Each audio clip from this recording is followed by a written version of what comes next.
If I was your best friend, I'd want you around me all the time. Can I be your best friend if you promise that you'll be mine? Welcome, beautiful people. Welcome, beautiful people. Welcome back to an episode of Friends of Fiance. Fiancee. I am half of your host, Jordan Tarzan. And I am Jasmine Jane. My lovely, beautiful, everything. My love. I love you. I love you. You gonna tell me what's on your mind later? I'm honestly a little sleepy and a little hungry, but I'm good. My hunger is aggressive, but I'm good. Oh yeah, I know how it be. So when you in the gym here. and that thing, you feeling that deficiency. I went this morning. Yeah, I know you be killing it. You be killing it for sure. Got up at 5. Gotta get this discipline together. It's just shake it off. No, I was thinking yesterday. I was thinking literally as I was falling asleep. I think it was as I was falling asleep, or it was this morning. I was thinking. I was like, "Yo, discipline is just another word for self-control." And it's like I think that sometimes the discipline word doesn't hit home for me as much as I would like for it to, but self-control does. And it's like, you know what? You need to have more self-control. That's good. Yeah. Because I feel like once you can be disciplined or can assume self-control with the consistency of going to the gym or just some kind of physical activity, doesn't necessarily have to be the gym, but some consistency with physical activity coupled by the actual self-control needed when you're trying to eat healthy is unmatched. There's no way that you're going to be lackadaisical with anything else in your life. It just doesn't allow for it. I feel that it takes it takes the meaning of your body as a temple to a whole new meaning. So you're not just going to consume anything, and that goes with thoughts, that goes with conversation, that goes with one, because you literally just don't have the energy for it, but two, it's kind of like you're going to reject it the same way that you reject junk food. You're not going to have junk conversations. What's our question for today? So we're going to start out with a year of yes question. So today's question, and this is, when I read it, I was like, I don't know how to answer this, and you'll understand why. But so for you, right, my comic king, comic. Wait, what's the Marvel? My Marvel king. There we go. I was thinking like cartoon king. I thought you was just my Marvel king. saying like animated. That too, yeah, right. all of it. But so, what famous storybook or movie character did you relate to most as a child, and how did it reflect your inner struggle at that time in your life? Superman. Why?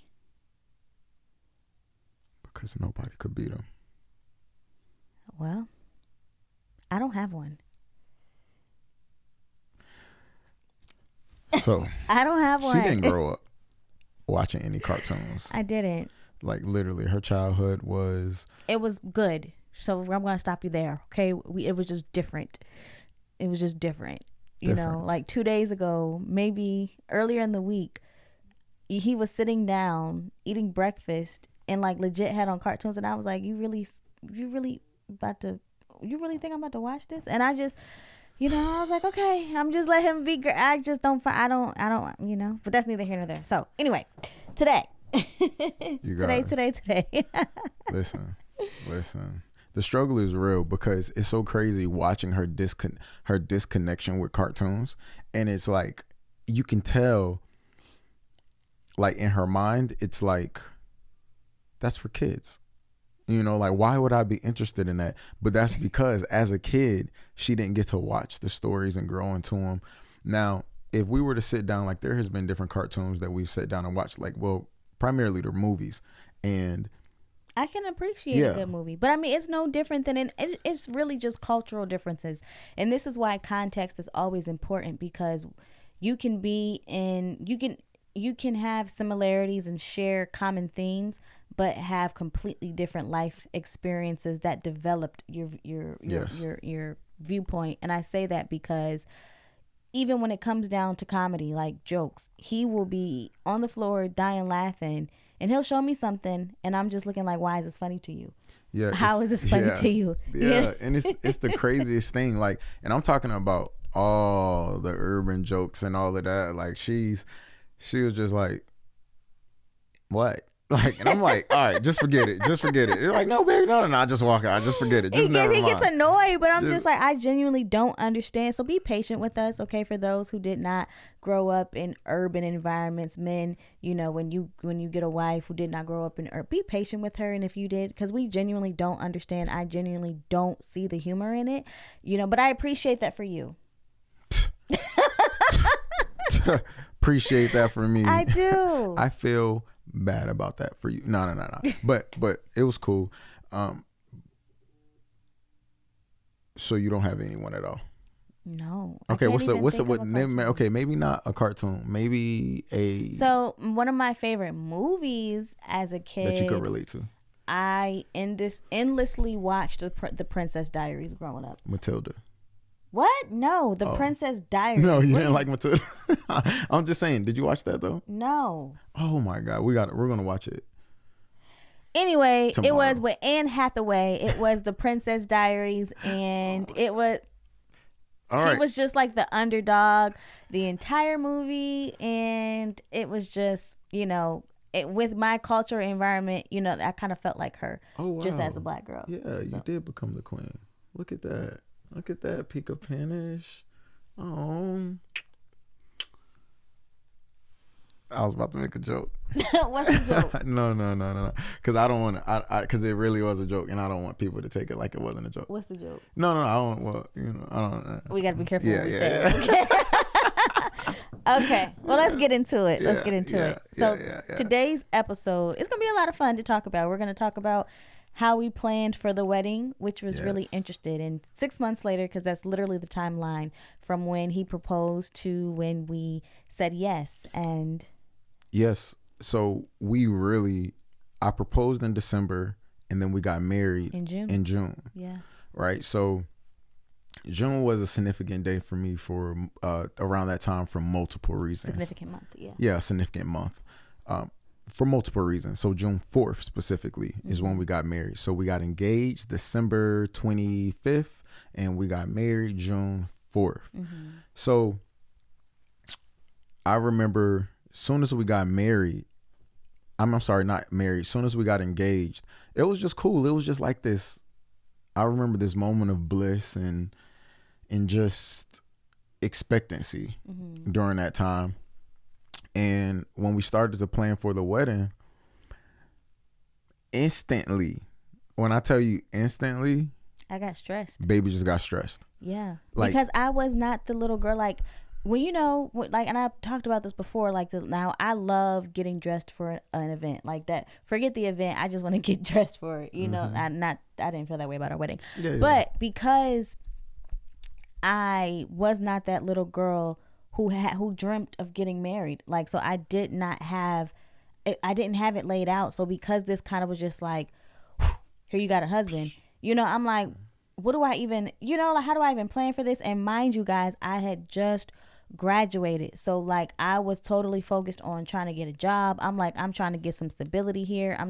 So you throw in a wedding on top of that, and I'm like, give it to God, because I don't know. You know, when you start accounting for the expenses and when you start thinking about a bridal party and just all these different things, it quickly became overwhelming. But, you know, she got stressed. I did. She got stressed. And then remind you again, like, so I was a flight attendant at this time, and so we weren't even in the same state.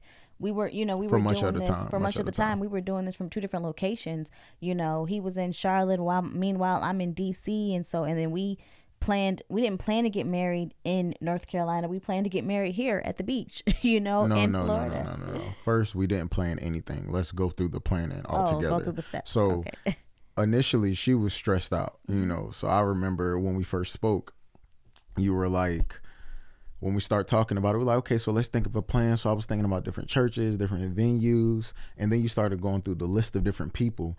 And the moment that you started to go through the list of, oh, I need to invite this person, need to invite that person.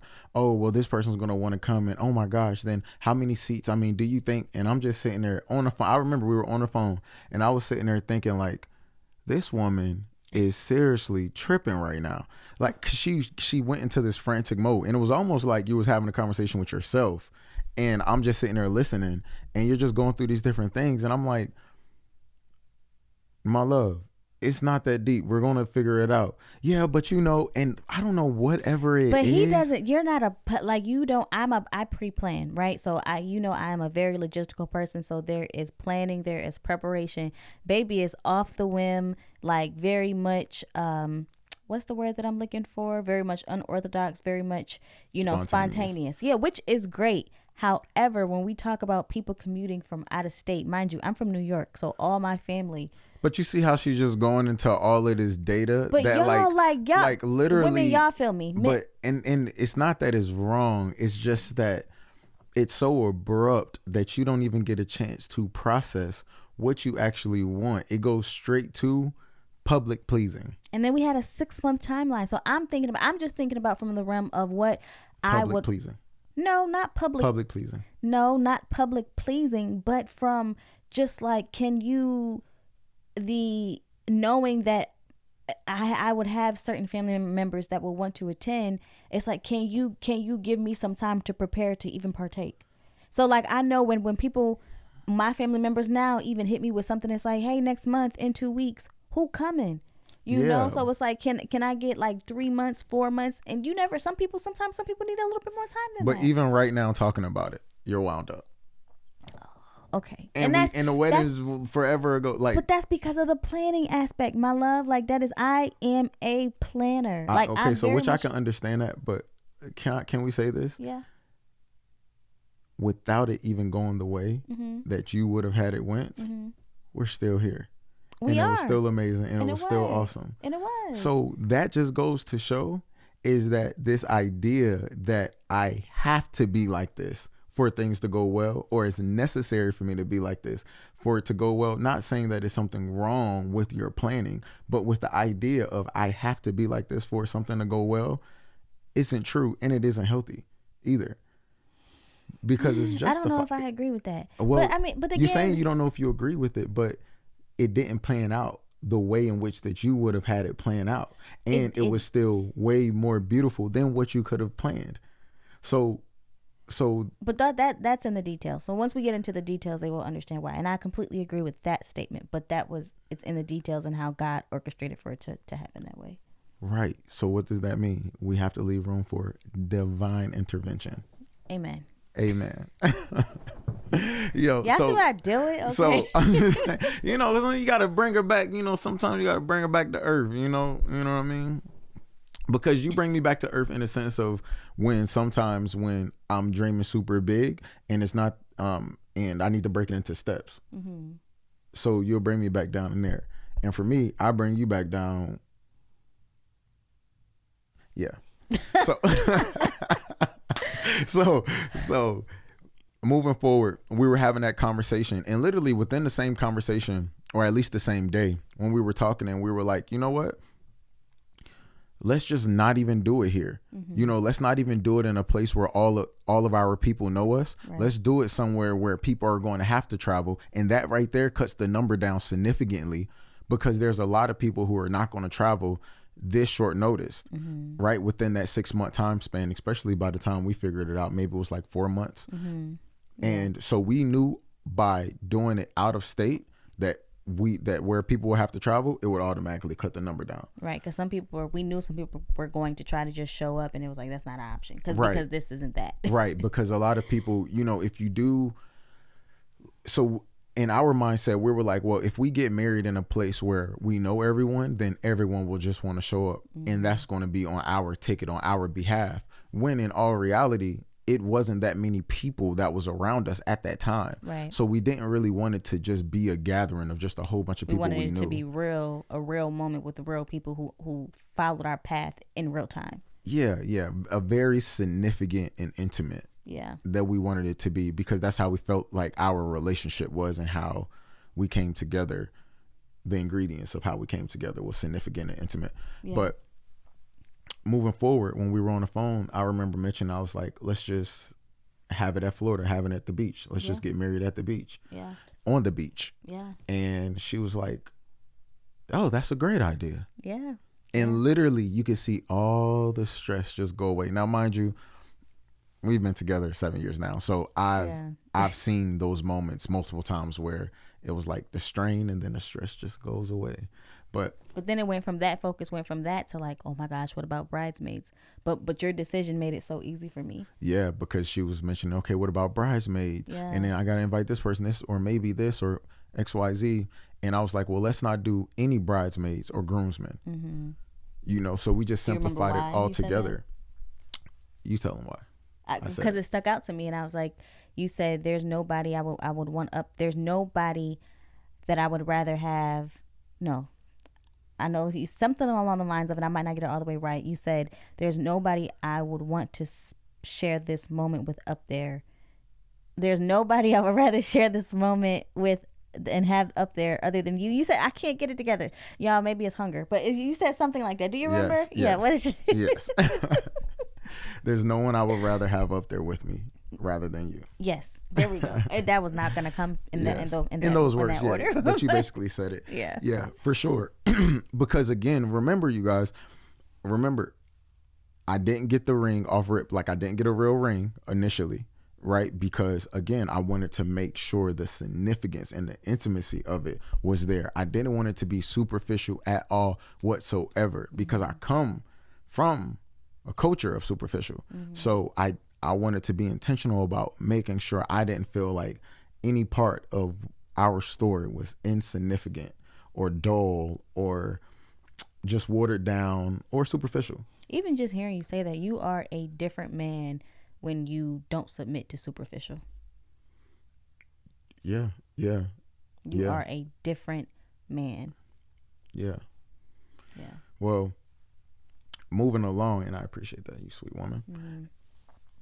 After we decided no bridesmaids, no groomsmen, we just started doing the planning. So I started, mind you, because she was traveling and she was frantic and she was trying to figure things out, I planned the whole wedding. He did. The entire wedding. He did. Shout out to the men. And just thinking of when I heard you say that, I recall, we're talking about ours, but Fly Tie did the same thing for him and Jacinda. Yeah. You know, because she was just like, no, and he planned the entire thing. So men, like, y'all rose the standard, like, in that endeavor, because most women like me, we just like, no, we got to plan it out. And men, y'all are a little bit more simple. You know, y'all know what y'all want and y'all gonna deliver. So shout out to the men on that. Sometimes one thing I realized is, you know, as a man, as a husband, it's like certain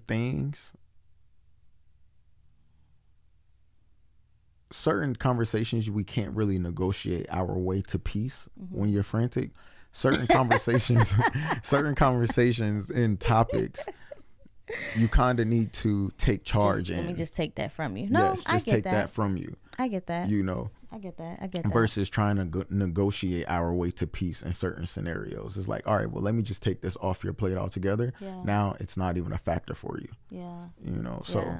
Yeah. Although we were only engaged for 6 months, as we prepared it, that time held a lot of weight. Like, it showed me who I really am. Yes. You know, I remember when we were talking about even just hairstyles, because you had you had dreads at the time, and you were contemplating cutting your hair. Yeah.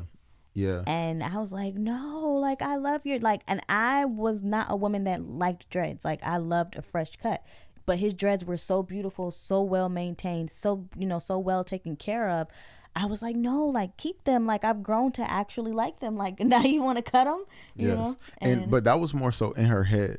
No, with that expression, because to me, I never said anything. Right. You said you liked it, but when I was talking about it, you kind of just supported me through whatever. But again, we were friends. So, exactly. You know, it was so that y'all, and I don't know how to articulate or really get y'all to understand the challenge.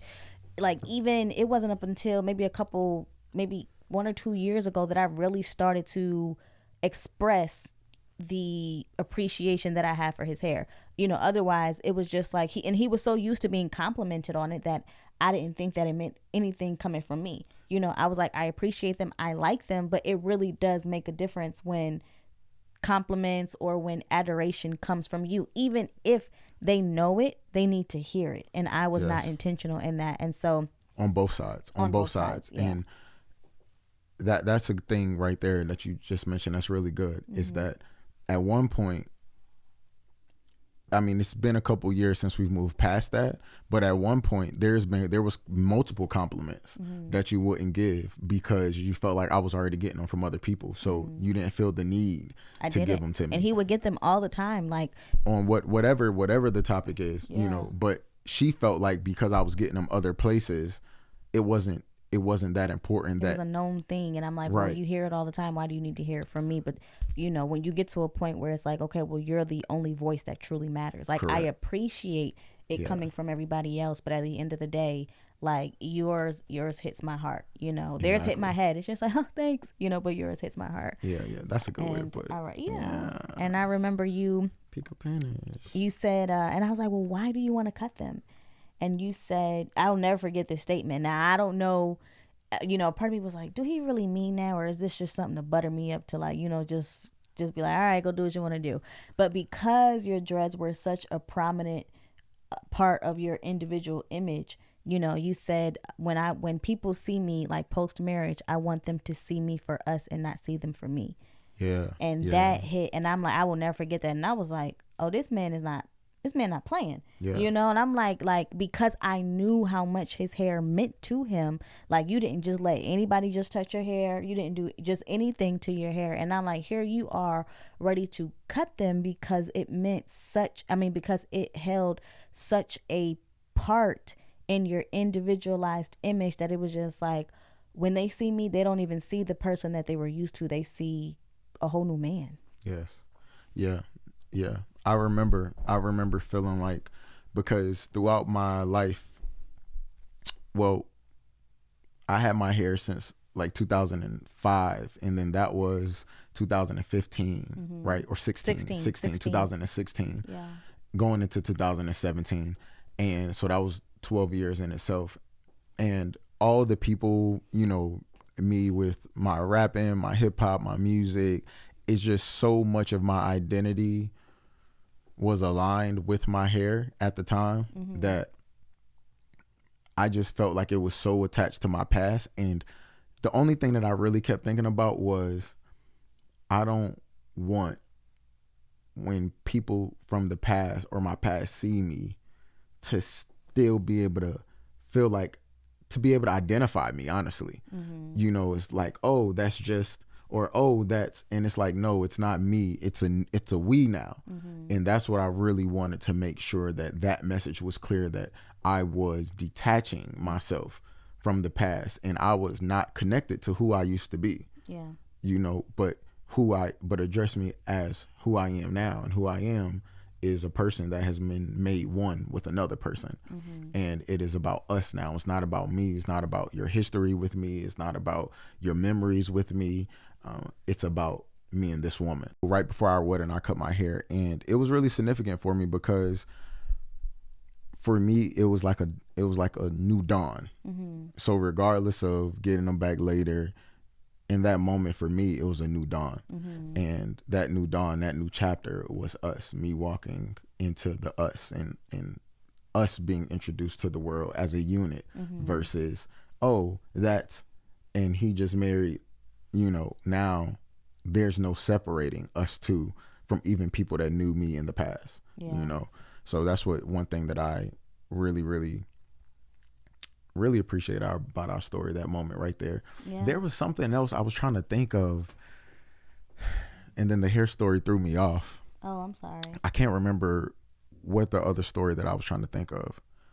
But anywho, June 4th, our actual day, so it was 6 months, and that day actually meant a lot to me, or June 4th meant a lot to me, because that was the day that I actually, let me see, how many years prior? 12. So 4 or 5 years prior, that's the day that I was released from prison. June 4th.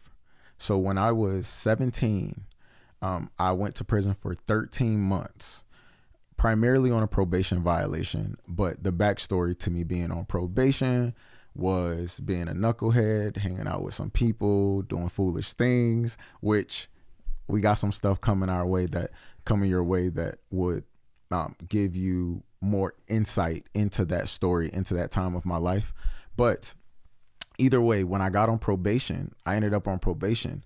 And when I got on probation, I was told by my probation officer, this is the only time I've ever been in trouble, right? That it's okay if you miss curfew. I had a 6 o'clock curfew. It's okay if you miss curfew if you just call me and let me know. So of course, I heard that exaggeratedly. I heard that like, you don't have a curfew because I'm that cool to let you not be on your curfew. Just let me know ahead of time.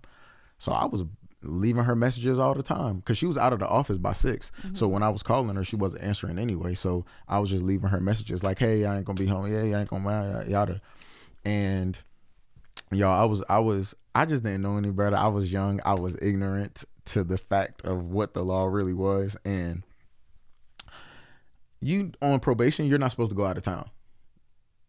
And I went to North Carolina Central out of town and she called me. It was like, hey, where are you? I'm like, hey, on my way to boom, boom. She's like, you're not supposed to leave the city. I thought I wasn't supposed to leave the state. And she was like, no, just come see me when you get back. And I was like, okay. So me not thinking anything of it, I would come back and see her and she arrested me. Like I would literally go to jail.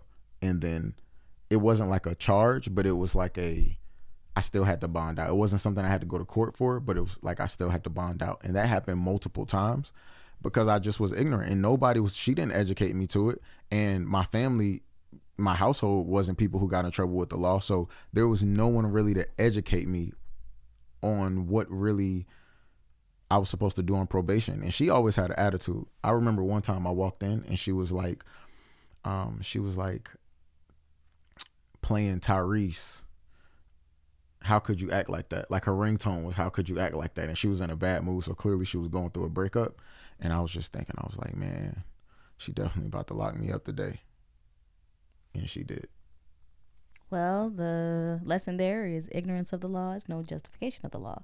So for those of you who don't know it, that's definitely not the lesson here. Okay. That is definitely not the lesson here. That was so far off from the lesson. Okay. I say that jokingly just because, I mean, like, again, 2 different cultural experiences. So. And also, so June 4th was actually the day I got out. So it was 13 months. And June 4th was the day that I was released. And for me, it was the best thing that ever happened to me going to prison. And obviously it was a juvenile prison. So not juvenile, but it was a young adult. So it was 18 to 25.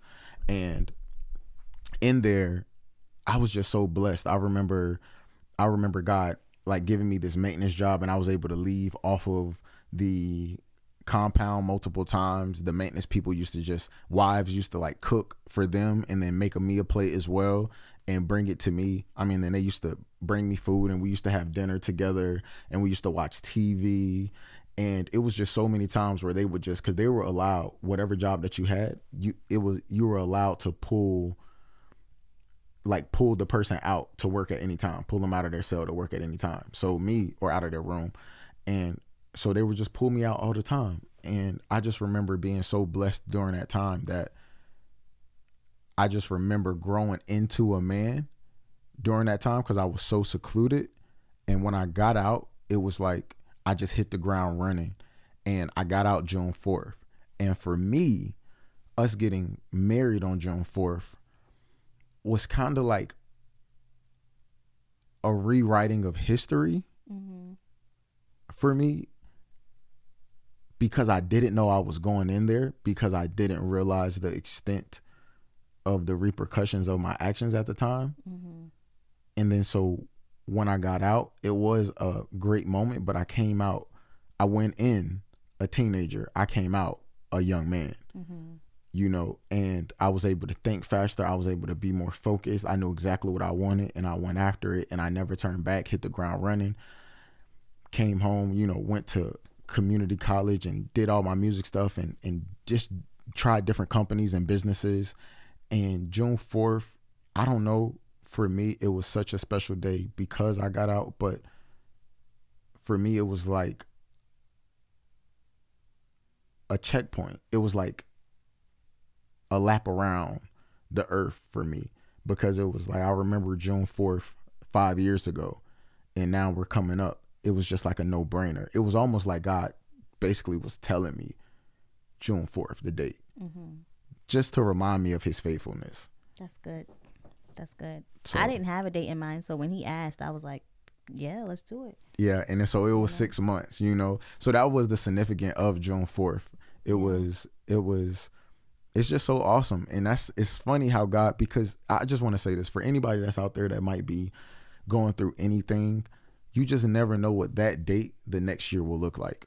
Oh, so that's good. That's so good. I know that a lot of people, you know, deal with deaths and things, and they're like, oh, around this time, you know, it sucks, or, you know, around this time of year it sucks. But one thing that I will encourage you is, no, remember that around that date last year or a couple years ago, somebody close to you passed. This year they didn't. This year someone didn't. No, you didn't get that other person back. But this year, another person didn't pass, or around this time, another person didn't pass, or maybe you're stronger today than what you was before, you know? So just know that God's faithfulness doesn't have an expiration date, and nothing disqualifies you from God's miracles and blessings and renewal of your spirit in your life, and your best is yet to come. I got out of prison on June 4th, 2012 or 13. I got married to my soulmate June 4th, 2017. Yeah. I celebrate June 4th every year in a different way with the love of my life every single year. Did I know that on June 4th when I was getting out? No. But God did. Yeah.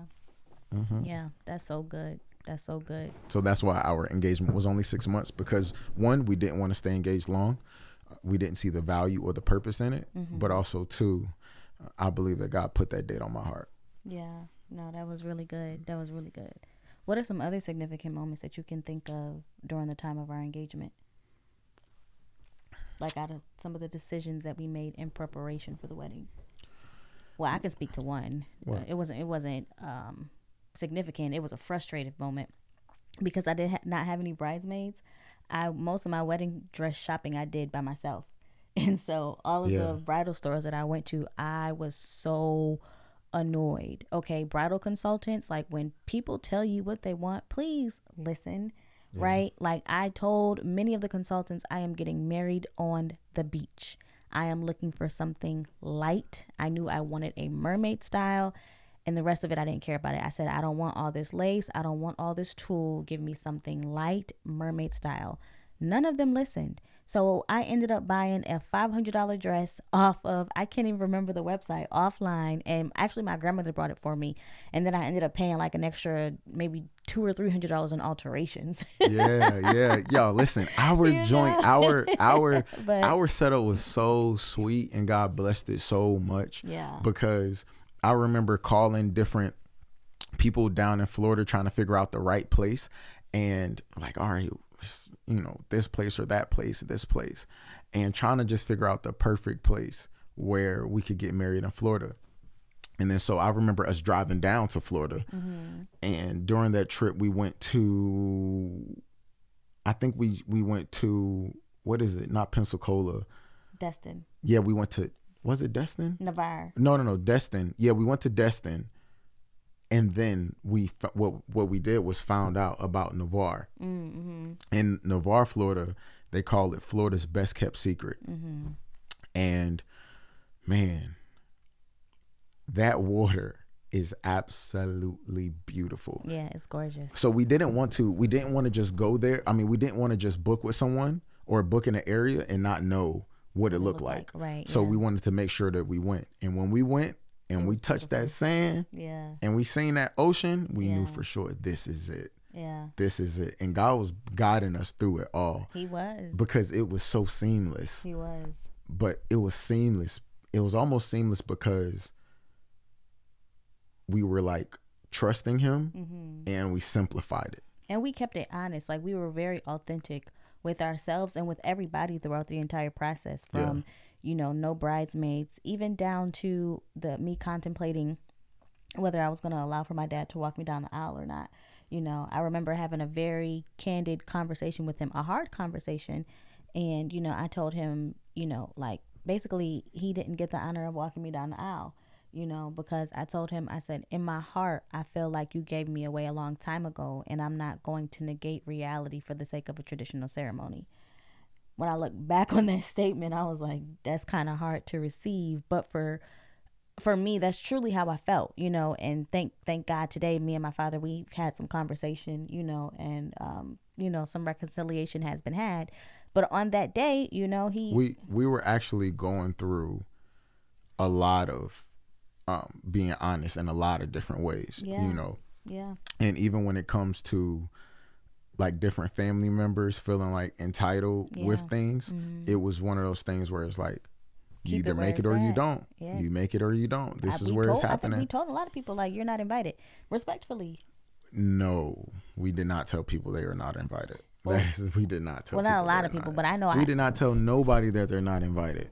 Well, I told somebody they Who wasn't you invited. tell they wasn't invited? I'm not gonna say. You did not tell people they were not invited. Yes, I did. I told my dad's wife she not invited, and I said, and if you don't like it, you don't got to come either. And he said, well, she didn't plan on coming. Oh well, yeah. You did say that you didn't want her there. Yeah. But yours, okay, yeah. You said you didn't want her there, but here's the thing though, is that so we never kissed, and our first kiss was the engagement. The engagement, yeah. Now, maybe a month after we got engaged, like 2 months, a month and a half after, was it a month? What was it? A month after we got engaged, somewhere like a month after 3 weeks, something like that. The person that actually recorded the engagement video was one of the closest people to me in my life, and he actually passed away like 3 weeks later. Yeah. Like one of the closest people to me throughout my entire life, and he actually passed away 3 weeks later. And when he did, he passed away in Atlanta, and it was a tough thing. And we went out there to Atlanta with my other family. So we're all there, and we spent a night there. And I guess it was close to a month or 2 months into, because I believe we went down there in February. I don't remember what date we went down there, but in that time frame, when we went there and stayed there, that's when the first time we actually had sex was during that grief. And do I think it would have happened without that? No. I think it did happen though. Was an emotional moment and time, and looking for comfort. And that's the first time that we had sex, was that day when we were in Atlanta, maybe like a month into us being engaged. And moving forward, we had sex a couple more times up until we went out there to Florida. And I remember after we went out there to Florida, I remember God convicting me, because I started to see a change in us. And the change in us, it started to be a little bit more, it was more, I guess, attitude. And it was less alignment. It was less serenity. And it was just bits and pieces, and because I'm intentional and I'm paying attention, I'm like, oh, wait a minute, what is this? What is that? And one thing that God showed me was, if y'all don't stop having sex, you're going to ruin what I gave you.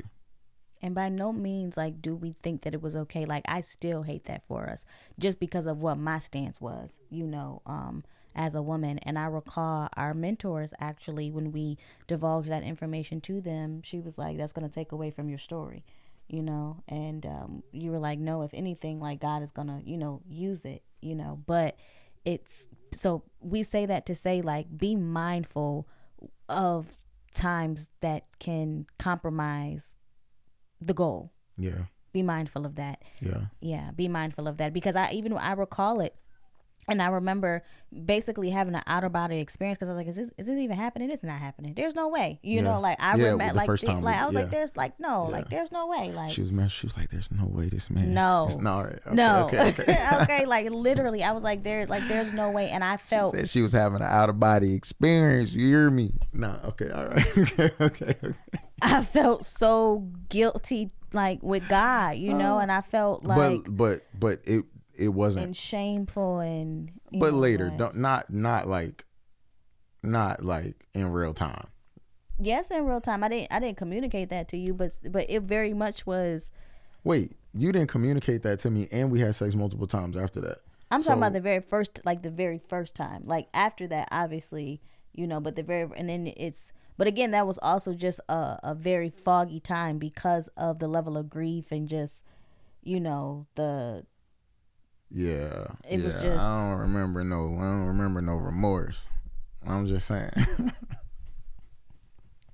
Yes, do you really see what I gotta deal with, y'all? Like, oh my God, you can't make it up. But seriously though, I remember when God let me know that, and then so it convicted me, and then I let her know that, and of course she agreed, and so we stopped having sex until you know, it was like maybe like 3 more months because it was only a short time span where we had sex, but we stopped having sex, and then we didn't have sex again until we actually got married.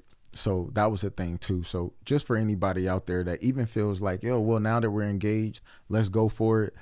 I would still encourage you to hold off. We would encourage you to hold off because there's still beauty being built within your union. Yeah. And when the marriage comes, that is the commemoration of it, you know, the concreting of it. Yeah. And you want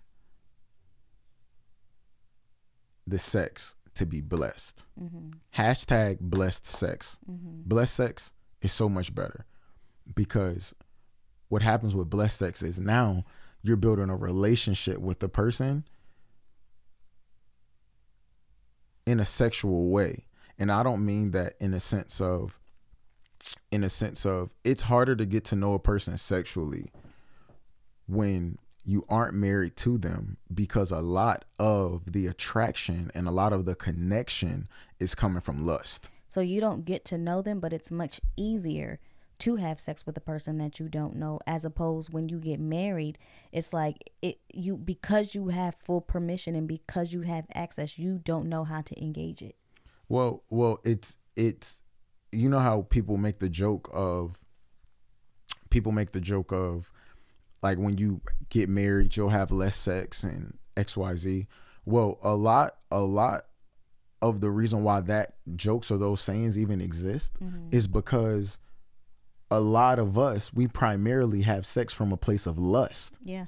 You know, not love. Exactly, not love, not true connection, not intentionality, intimacy. not intimacy, but from just straight up lust. Yeah, desire. Exactly, desire. Yeah. And we inflate it with love or because the passion is so strong and you know we appreciate it so much. But the truth is that getting to know someone sexually on a non-lustful level, that's a different kind of work. A different kind of work. A different kind of vulnerability, a different kind of trust. Yes, and it's impossible to do without lust. Yeah. With lust being in the equation. Yeah, absolutely. You know, so as long as lust is in the equation, lust will be the driving factor, even if you try to talk yourself into it not being. Yeah. You know, because the truth is when you do have sex in marriage, it is a celebration of the union between you, that woman, or that man, and God. Yeah, it's an act of worship. Like I remember when Michael Todd put it that way, I was like, I've never heard of it like that. You know, they don't talk about it in church, especially when we grew up. Yeah. But to hear it put in that context, it's like, wow, like, you know, every time you come together, you are reestablishing the covenant between the 3-string cord of you, your spouse, and God. And I'm like, wow. Like, yes, let's establish it. I need to establish some food. But I love you. No, but on the real, we just really hope that you guys understand that we are all special in our own ways, but we're really not unique. And I say that not in the sense of, oh, there's not unique things about you. I'm speaking from the general sense of what God wants for each of us in our life, the way that we're built by the Creator. For example, your iPhone might have different apps on it than what my iPhone has on it. And it does, because he has a million. And you do too. But the creator of the iPhone made the iPhones with the same functionalities. If you got an iPhone 13, I got an iPhone 13, same gen, same functionalities. You know, same version, same functionalities. So yes, there might be unique details, right, that we add our little spice to here and there. But as far as God's promises in our life and God's purpose in our life, it is very specific. And that is to flourish, to live to live a abundant life, to live a life full of love, inner peace, joy, a sound mind, strength, courage, and discipline. The fruits of the spirit, basically. Yeah, and discipline. And discipline is self-control. So, you know, there's that, you know. there's that. But even with our story, you guys, sometimes people feel like, yo, this can't happen for me. And one thing I can tell you, that is a lie. That is a lie. This is not, as beautiful as what we have is, it's not a fairy tale. It's not a fairy tale. It's truly not a fairy tale. It is literally. You can be a sweet dream or a beautiful night. It is literally a promise. From God. I have plans to prosper you, not to harm you. Your self-control, your self-discipline will not go in vain. It won't. I don't care what it is. Your self-discipline in the gym. Your self-discipline with your eating. Consistency. It won't be in vain. It won't be in vain. So do we encourage you to take the friend to fiance route? Yes. Yes. You know, some people be like, yo, some things ain't for everything. God is for everyone. And self-discipline is too. And not getting your heart broken over and over and over and over again. And the most beautiful thing about a friend is that, you know, it's not if, but it's when we'll fail each other as a companion, right? And when that does happen, I get to remove the lens of wife. I get to remove the lens of husband. And I'm like, let me look at my friend. Let me come down a notch and let me look at my friend. And it's because you have that relationship, because you have that level of relatability, you can do so without being selfish. You can do so without making whatever it is about you. It's just like, okay, it has nothing to do with me right now. How do I help my friend? Yeah, and it's really good. And fellas, I want y'all to know, like, I can look at her body and we can look at each other's body, but when I look at her body, I literally see her body. You know, like, I literally see my friend's, a human body. I really see a human body. It's not this, when I look at her, it's just this, like, all of this just lust. Do I always want her? Of course, but it's not, I see her for her, not just for what I want from her. I can literally see her. Every detail of her, I can see her, you know? So that's that power of waiting as well, because what happens is it strengthens what you'll ultimately be, the reality that you'll be faced with after marriage.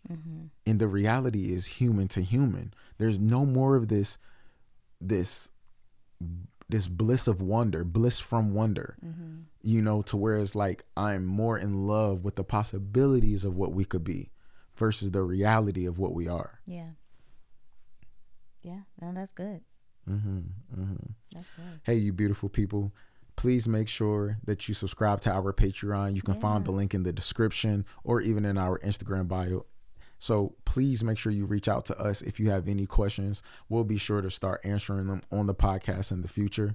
Make sure you hit the subscribe, like, and comment button. Let us know your thoughts on this episode.